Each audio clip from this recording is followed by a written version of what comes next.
Operation blue star, അതായത് പഞ്ചാബിലെ അമൃത്സർ ക്ഷേത്രവുമായിട്ട് ബന്ധപ്പെട്ട് ഓപ്പറേഷൻ ബ്ലൂ സ്റ്റാറിൽ ഇന്ദിരാഗാന്ധിയാണ് തീരുമാനമെടുക്കുന്നത്.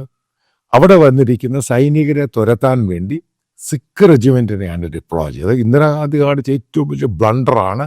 ഞാൻ പറയുന്നതല്ല, അവരുടെ അന്ന് പ്രിൻസിപ്പൽ സെക്രട്ടറി ആയിരുന്ന അഡ്വൈസറായിരുന്ന PC അലക്സാണ്ടർ മലയാളി അദ്ദേഹത്തിൻ്റെ ബുക്കിൽ എഴുതിയിട്ടുണ്ട്. പിന്നീട് എല്ലാവരും പറഞ്ഞിട്ടുണ്ട് ബ്ലണ്ടറാണ് സിഖ് റെജിമെൻറ്റിനെ അവിടെ ഡിപ്ലോയ് ചെയ്തത്. കാരണം സിഖ് റെജിമെൻറ്റിലെ പല സിഖ് ആർമിയുടെ സീനിയർ ആയിട്ടുള്ള ഓഫീസേഴ്സും അതിനകത്ത് സിഖ് ടെററിൻ്റെ ഭാഗമായിട്ട് ഈ ഗുരുദ്വാരയ്ക്കകത്ത് കുറിച്ചിരിക്കുക.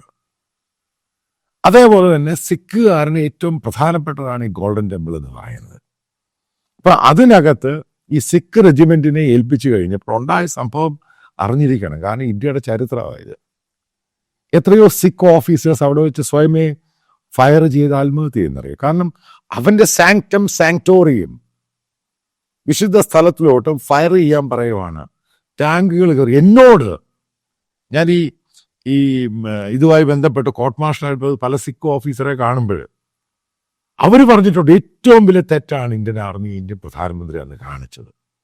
കാരണം അവർ പവിത്രമായിട്ട് കാണുന്ന ഒരു സ്ഥലത്തോട്ട് ടാങ്കുകൾ ഉപയോഗിച്ചിട്ട് സിഖുകാരെ കൊണ്ട് ഫയർ ചെയ്യിപ്പിക്കുക. ആയിരക്കണക്കിന് സിഖുകാരാണ് റിസൈൻ ചെയ്തു പോയത്.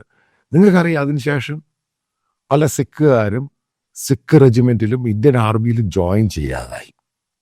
ഇതൊക്കെ ഇന്ത്യക്ക് ചരിത്രമുള്ളതാണ് ഈ സംഭവം. അത് സ്വന്തം സിഖ് റെജിമെൻറ്റിൻ്റെ കാര്യമാണ്. അപ്പം അങ്ങനെ ഒരു ചരിത്രം ഒരു ഭാഗത്ത് കിടക്കുന്നു.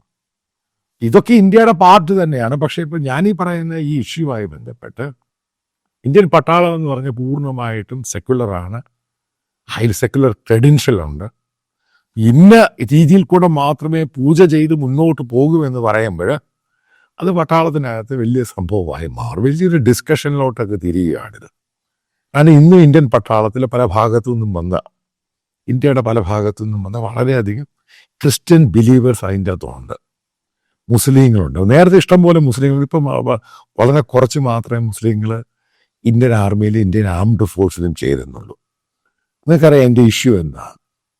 ഇഷ്ടംപോലെ ക്രിസ്ത്യൻ ആൾക്കാർ അതിൻ്റെ അകത്ത് ജവാനായിട്ടും ഓഫീസേഴ്സായിട്ടും ഇഷ്ടംപോലെ ആംഗ്ലോ ഇന്ത്യൻസ്, ഇവരൊക്കെ ഇന്ത്യൻ ഡിഫൻസ് ഫോഴ്സുമായിട്ട് വർക്ക് ചെയ്യുന്നുണ്ട്. അത് അങ്ങനൊരു ട്രഡീഷനുണ്ട് ഇന്ത്യൻ ക്രിസ്ത്യൻസും ഇന്ത്യൻ ഡിഫൻസുമായിട്ട്.